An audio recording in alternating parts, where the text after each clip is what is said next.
Good morning. I thought I'd record a little episode about doing a podcast with correct lighting. Some of the previous videos that you see, I didn't have my video light set up. I've got 2 of 6 set up right now. I have 4 of the lights that I normally set up, but I only have 2 going right now, and you can see the lighting situation is a little bit better. This allows the user to see your actual videos in a little clearer fashion. So as you can see, I'm using halfway decent consumer grade camcorders. They are the Sony HDR CX240. They are excellent with low light capabilities. You can see clarity, detail, and it's just a matter of having the correct equipment when you're trying to do various things. I don't know why some people sit there and say, well, we can't do this, we can't do that, and yet and still they have money for everything else. A lot of times when people are saying we can't do this or we can't do that, it's because of a lack of resources, and that equates to a lack of money. Well, maybe you cannot go and buy all the equipment you need at one time, but if you buy the most important pieces piece by piece, or even just buy a $35 Walmart photography tripod that comes with the smartphone cradle, you could get some interesting talking head videos that get your message across, and you can post them to YouTube, Facebook, or whatever the case may be. But you've got to start doing something somewhere. I've got all kinds of equipment here that allows me to do various things, but I've decided to invest in more 4K stuff. So I'll be doing things a little bit differently, and attempting to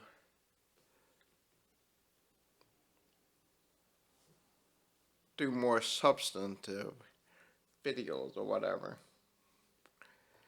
I just wanted to show you some of the things that I play around with, and allow you to see me doing various things with my videos. I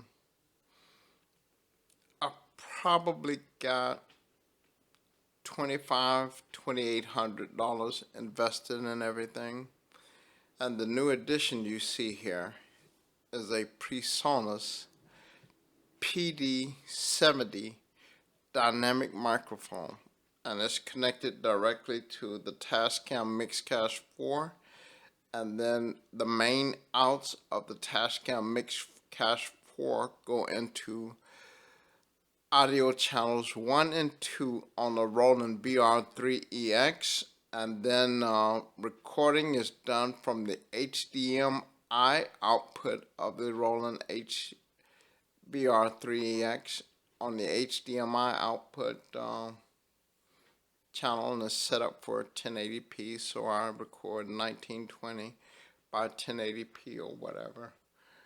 This is the first time I've decided to set up the lights, but I'm going to flip the overhead house lights on so that you can see the coloration that just regular house lights add to a video. So let's do that. See how it changes the color and everything? It's a little bit warmer and seem like it's saturated. So when I turn them off, you get a more accurate representation of what's going on. The video lights I have are 5500 degrees or whatever, both of them. They're a match set. It's a good idea to have a match set of bulbs in your soft boxes and reflectors and everything, so that something's not casting shadows and throwing the color off. You want your light to be coming from your video lights, your soft boxes, your umbrellas and everything, and reflectors, but not your household lights. As you can see, there's a significant difference. So let's do this again. We're going to flip the light back on. There's the light, and things just turn out a little bit differently, kind of like a yellow tint or whatever. But when we turn them off, we go back to our natural colors. You can see the blues, and you can see my Zounds shirt pretty decently. And if you look over there, you can see the 50-inch TV acting as a screening TV. So if I had this set up a little bit differently, where I was in an actual studio, we could have a video feed going directly out to the TV, and there you can see me on the other monitor. I have 3 outputs being shared with this HDMI splitter, from the HDMI output of the Roland BR3EX to the input of the HDMI 1 to 4 splitter, and then this monitor here receives a feed.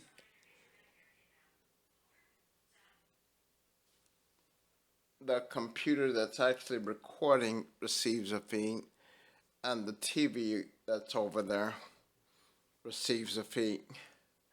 So I've got everything set up so that I can do multiple things at multiple times as far as signal broadcast is concerned.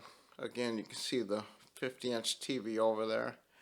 And then if you look in the background right there, you see the computer recording what I'm actually doing right now. And then in front of me is a monitor that you'll see right there that's actually getting a feed so that I can see what I'm doing. This is my preview screen, and I've got it set up to split all 4 cameras, and then the output is displayed in the middle.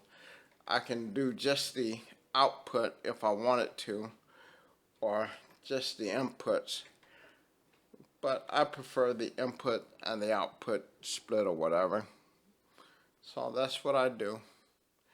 We're gonna end this video, and it's not a real serious video. It's just I wanted to show you a few things, and I wanted to test my new microphone, which is the PRESONUS PD70, a dynamic microphone. And the reason why I wanted to test it was to see if the audio quality was reasonably good. And this touted as a entry-level podcast microphone. It's not like the Shure M7B or whatever, but it gets the job done. I wanted to evaluate it so I would know if I could recommend it to a person that has a Mixcast 4 like this, but they're having trouble navigating the menus to turn phantom power on for the condenser mics that they're using. With this thing, yeah, just take a XLR cable, plug into the